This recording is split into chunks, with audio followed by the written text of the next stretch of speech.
महाभारत का सबसे दुखद क्षण वो नहीं था जब युद्ध शुरू हुआ, बल्कि वह था जब धरती पर पड़ा था एक महान योद्धा और उसके पास खड़े थे स्वयं भगवान।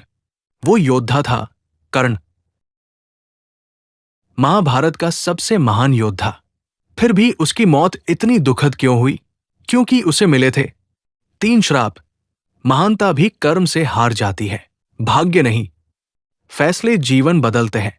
कर्ण जीता होता अगर श्राप न होते। महाभारत के युद्ध में ये तीनों श्राप ही कर्ण की मृत्यु का कारण बनते हैं। महाभारत 17वां दिन सबसे खतरनाक युद्ध हुआ जिसने कर्ण की मृत्यु हुई थी। 17वें दिन युद्ध में कर्ण और अर्जुन में महाभीषण युद्ध हुआ था। इस युद्ध में कर्ण और अर्जुन दोनों ही एक दूसरे पर महास्त्र का प्रयोग कर रहे थे। युद्ध के बीच कर्ण का रथ का पहिया दलदल में फंसता है। जब कर्ण उसे निकालने के लिए रथ से उतरते हैं, धरती का श्राप। 2 अर्जुन धनुष तान कर उसके सामने आ जाते हैं। उस वक्त कर्ण सारी विद्या भूल जाते हैं। परशुराम जी का श्राप। 3 कर्ण निहत्था था, असहाय था।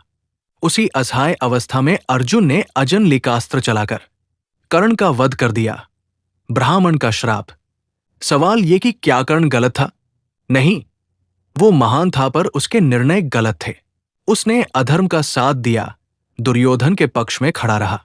कर्ण की हार उसकी शक्ति की नहीं थी, वो उसके कर्मों और श्रापों की हार थी। कर्ण जो जीत सकता था पर हार गया क्योंकि उसके हाथ में धनुष था पर भाग्य में श्राप लिखे थे। सीख, प्रतिभा आपको ऊपर ले जाती है पर सत्य आपको वहां बनाए रखता है।